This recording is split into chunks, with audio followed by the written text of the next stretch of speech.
All right. Good afternoon, Sammy. Hello.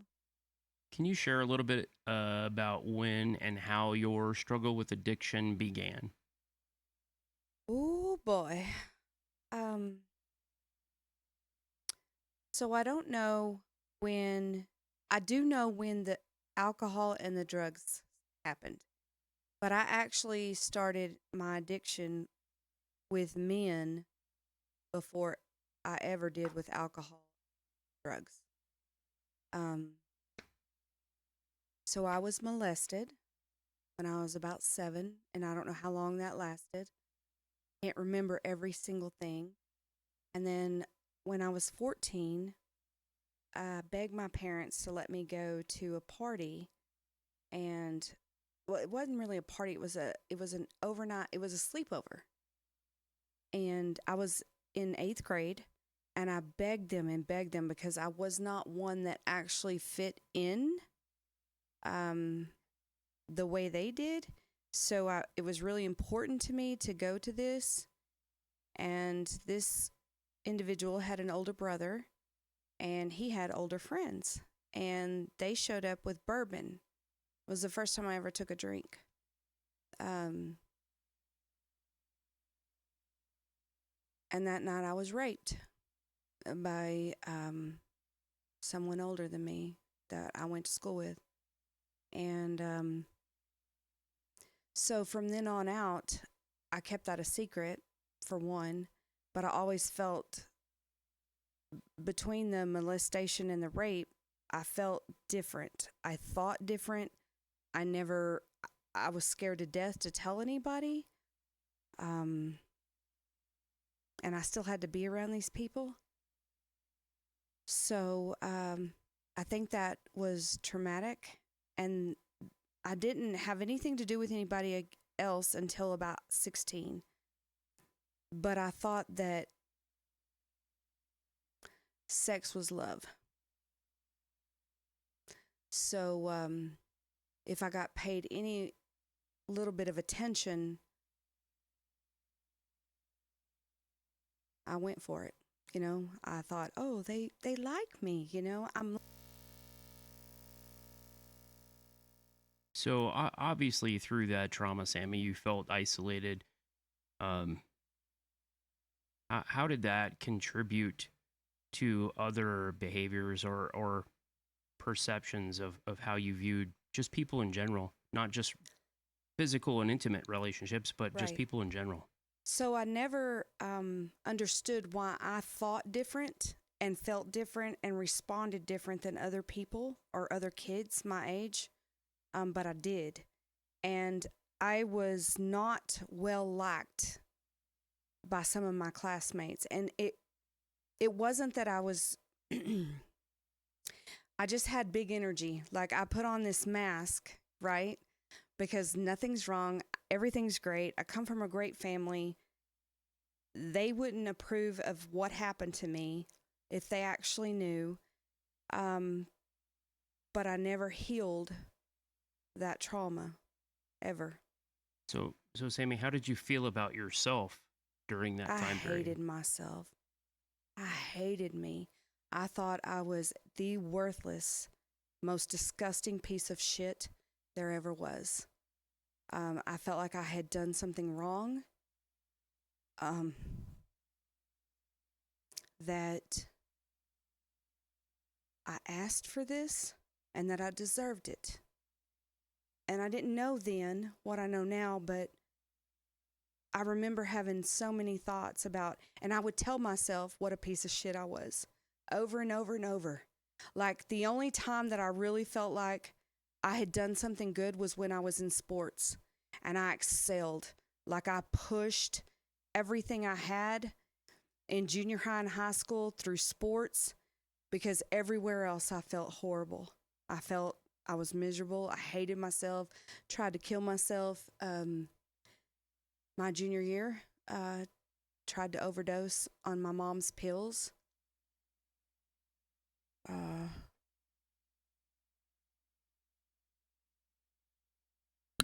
and I got, I took some of them. I did. But then I sat there and I cried just sitting in the bathroom, bawling and squalling because I did not understand what was wrong with me. But I seriously wanted to know. Like, I wanted to do better. I wanted to be better, but I didn't know how.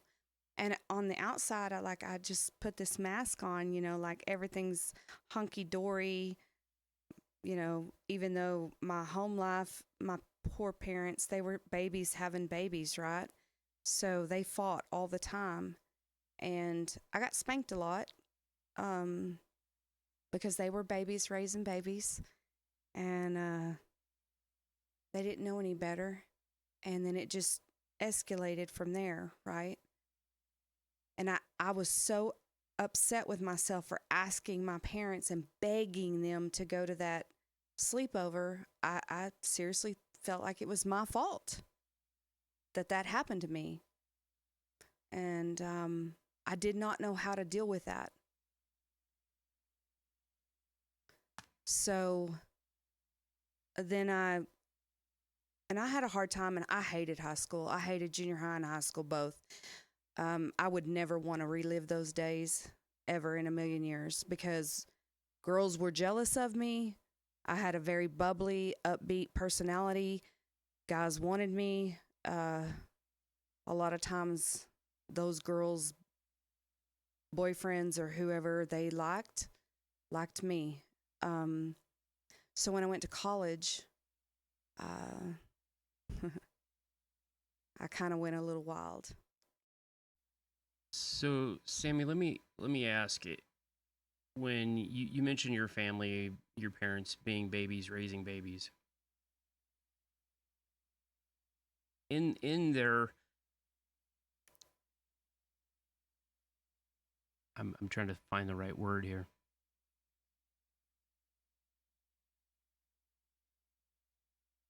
Okay, let me start over. So, Sammy, you mentioned your parents raising babies. Yes. Being a baby's raising you as a baby, right? Right. When you got into these formative years and this trauma happened to you, did they ever suspect that was an indicator, or were they still too naive in their own parenting skill set to recognize the flags? Or just your behavior? Did they ever confront you, or did you have kind of the opposite where they enabled you to do more things because you were acting out or you were doing things? Which do you feel it was? Like they just didn't know, or maybe they enabled you in some way? No, I honestly don't think that they knew because they were pretty sheltered as kids. And I don't think that they saw the warning signs. I don't think they had any idea. They were pretty naive, pretty trusting. Um, the girl that molested me was my parents were very good friends with her parents, her mom and stepdad.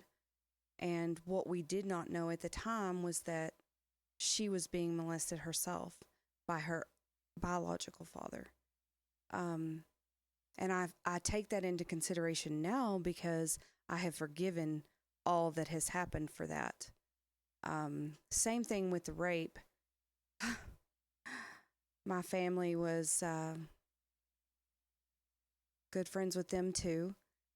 They came from a pretty rough home life. A lot of alcoholism, a lot of trauma, some things like that. And my dad actually gave the guy who raped me's dad resuscitation when he had a heart attack. So it was a very small town, and none of this was ever really talked about. It took me 15 years to even talk about it. And there were other things that happened between that time that I experienced and went through. And I felt alone, I felt all alone.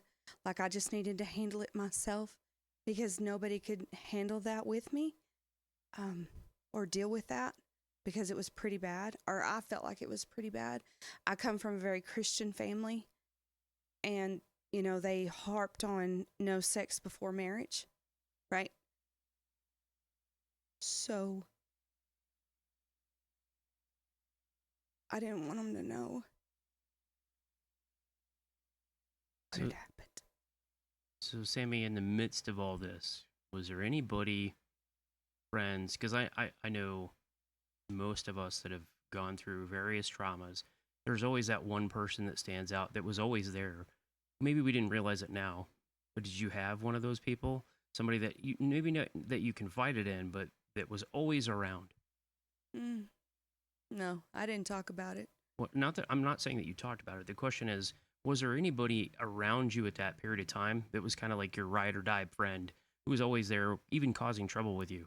Um, I did have one that I thought I was loyal to her, but I knew she did not feel the same about me, and so I never confided in her until later on in my high school years. And even then, I, we were just teenagers, right? So Well, and it was a different time then, yeah, right? Now, yeah, now we as Gen Xers have learned that yeah, sometimes we can go through everything on our own, yeah. but we shape and mold the people around us to realize that they don't have to. Yes. I didn't want anybody to have to go through. I still to this day would never want anybody to go through what I did go through. And I was also from a Christian family, but I was from a ranching family. So it was, pick yourself up, dust yourself off, let's go, let's go, let's go. Um we don't I was the kind of person where I didn't sit in it. So I just shoved it down and internalized it, and I never dealt with it. So if you internalized it, was there ever a time that you made a cry for help in any way Uh, other than your behaviors? I mean, just my behaviors, like always. And my parents loved me. They loved me, but I was always searching for acceptance and love, and someone to really see me, see all of me, absolutely every single bit of it, from the time I can remember until I met Sean. so you bring up Sean. Hmm. Since you've met Sean, what made you show Sean unconditional love? Oh, And I know this is a very difficult question because wanting to be accepted, we all want that, yes. right? So it's always hindsight 2020 looking back to see we had people around us that would have been there, would have Mm. come through for us, but we didn't know that at the time, Right, right? right. Well, you meet somebody like Sean, who's just a total disaster of a human being. Oh, he's Bless, not even behind me. bless his So, heart. He but was. the type of heart you have from your trauma, you're able to show him unconditional love, and the two of Yes. you have built something very unique. Yes, we have. And it's not common, right? It's not common.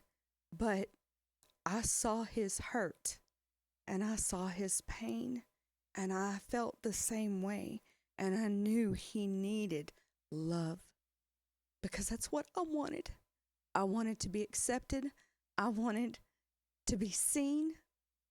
I wanted someone to stand with me no matter how bad it was. And I did that for him because he deserved it, just like I did, but I didn't know how to do it for myself or get it for myself. You know what I'm saying? So I knew he was trying to destroy himself. And he says, I was not a good boyfriend. I did not treat her well. He never raised his hands to me. And I have been beaten many times in my life. I have had numerous relationships where it's been awful. but I allowed that, right? So I put up with that. But this man was gentle. Underneath it all, he was gentle. And he accepted me for exactly who I was. And I accepted him for exactly who he was. And I saw through the bullshit, right? Like I saw through it. And my soul, when I tell you that God intervened between he and I am not kidding. Well, I think it's pretty obvious just the way he speaks of you and the way you speak of him, right? And knowing you guys now as long as I have, there's really what I was looking for earlier in my question about who was always there. It's always been God, right? Always. Now But I didn't know how to reach out to him. I didn't know how to activate. And I remember my dad telling me, you just need God. You just need God. But how? well, and I think the misconception there was that you needed his God Yeah. because we get into a relationship with God when we start acknowledging that we need him in our life. Yes. But that goes the same back to relationships. Mhm. Sean and you have not always been good for each other, No. but you are ultimately good for each other. You Yes. guys, everybody that knows you knows this, right? So Yes. we're letting the viewers and listeners get a little bit of that Mm. from you today, and we've heard it from Sean, right? Oh, he's my ride or die, and I am his. So now that now that you've got Sean and you're in recovery, Yes. what do you think that addiction has taught you about yourself, Mm. and how you, and what do you carry with you from what you learned Mm-hmm. into recovery, because recovery is an ongoing process, right? Absolutely. It's a lifelong process. I know today that I am not the same person that I was back then. And just in this year, Mike, I have learned that my little inner child, I need forgiveness. I need to heal that little inner child because I am still childlike, even though I'm 51 years old. I am still so childlike, looking for approval and affection and acceptance of exactly who I am for what I am and everything I've been through. So I've had to really work on that this year.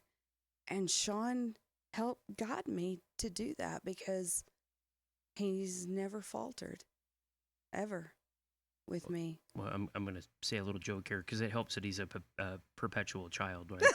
And I say that Absolutely. I say that because absolutely. we have a lot of fun here, but Yes. we do meaningful things, right? Yes. And so if you could go back and talk to yourself or give advice to some little girl or teenager or single mom or married woman that's having issues that she doesn't feel like she could share, your darkest days, Yes. what would you tell them to give them hope through those darkest days? The sum of our mistakes or the sum of the things that happen to us do not define who we are from the get-go. And I would tell my younger self, some of the things that you went through as a child and an adolescent teen were not your fault. Sometimes bad things happen to good people. And please tell someone. Please tell someone so that you can get healing, because I never did. And that is important. But we are not the sum of our mistakes. We are not the sum of our failures. And one thing I do know today that I did not know back then is that you have to fail in order to succeed so that you can move forward. And when we're young and even older, like we forget that. We forget that sometimes we have to fail in order to figure out how to fix it and work through it and pick ourselves up to succeed. And that is not wrong. It is just different. You are not wrong. You are just different. and you're not like everybody else. You are uniquely and wonderfully made in God's image, just as you are. And you are beautiful, and you are a daughter of God from here on out, or a son for that matter. You are beautifully and wonderfully made, and you are worthy of every good thing. And that's what I would say. So, Sammy, there's a point where in recovery, and this is what I love about Sean, doesn't talk just about recovery of drugs and alcohol. You're Right. obviously talking about recovering from trauma and your own choices. Yes. We have to do hard things. Yes, we do. And if I say something to you guys, right, is encouraging, what would you want to say? You know, because I know I do, and I'm kind of flumming over my words here because in the last year, you guys have shown great growth, Yes. both towards each other, but how you receive people caring for you that don't know you. Yes. It was awkward at Like at first. first, you didn't trust any of us because No. you're like, who are these yahoos that are Yeah, they're not at wanting to all. help us out because they want something, Right. and Well, you what's the end game? right. So ultimately, what you've learned is that our end game is to lift each other up, show that unconditional love, because we've learned, right, through trauma and addiction of all sorts, Yes. that it's ultimately, like you said, about being the best you can be. Absolutely. So one of my favorite quotes is from Andy Frisell, and it says that personal excellence is the greatest rebellion, Mm.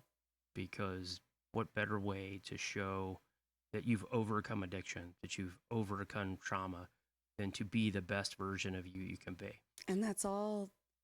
That's all that the loved ones or the other people that we've hurt and caused pain and trauma to because we didn't know better at the time, or we didn't know how to get ourselves out of that or do better. That's all they really want. Well, and so I want to know, because I know that not everybody treats you guys the same. Right. Um, how does this impact your relationship with your family? And I know this is a tough subject for you because it's also a very tough subject for me, Yes. because families are the worst, but they love you the most. Do you think that that they inhibit your dreams and goals for the future by the way they speak to you now that you're in recovery, or do they encourage you? Um, Or is it a little bit of both? Because I think it's a little bit of both because they don't talk to me much because of what I've done, right? And I've caused a lot of pain, and I've caused a lot of turmoil. Even though I work diligently to try not to make the same mistakes again, I have made many, many, many, many mistakes. And so, with that, tell us a little bit about something that people that may know you but don't see you, because this is where this one's going. They know you, but they don't see you. right, They don't see the Sammy that's not the same Sammy from a year ago. right, Now there might be a few people that do. We obviously do because we see you guys, right? right. But for those people that don't see you, tell them what you do to give back to people that are hurting. Because I think it's important that people understand. It's not bragging for you to say what you No. do and how you help people every day, because that's what they don't see. Is they don't see Sammy kicking butt and taking names and going working 18-hour days, 12-hour days, 18-hour days, busting her butt. They don't see that, but They don't. you need to tell people that it still requires work. It does. And And I know but it's they're important. healing from their from trauma, and they're in a different place than I am. But I do work in recovery. I work with those who are wanting help, but the help that we are able to give in recovery where I'm at, it is short term. But I try to show them respect all the way across the board, from the time they walk in to the time they walk out. I'm going to treat them with respect. I'm going to treat them as human beings. I will not look at them as a sorry ass drug addict or a sorry ass alcoholic. I refuse to. They are people.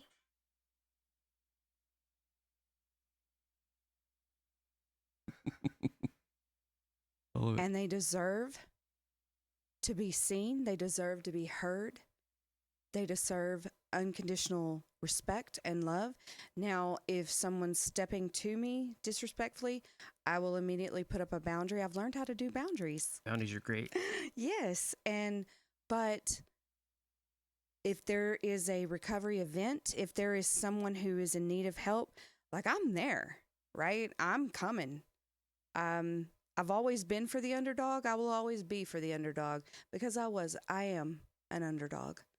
And I know what it feels like. And I know when your back's against the wall and you have no one around, you feel defeated. You feel overwhelmed. Your anxiety goes up.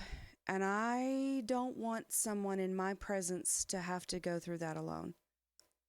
And so I'll step up. I'll do what I got to do, right? So, Sammy, I'm going to challenge you to change the language you use. Okay. Because you're no longer an underdog. Well, we may be disadvantaged on the battlefield. Okay, this is the philosophy of the warrior. Okay. I may be disadvantaged on the battlefield, but I'm never quitting.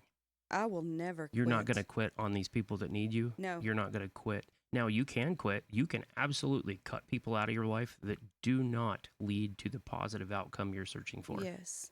But I believe that you're no longer, you may be disadvantaged, but you're not the underdog. The underdog is the guy who's just given up.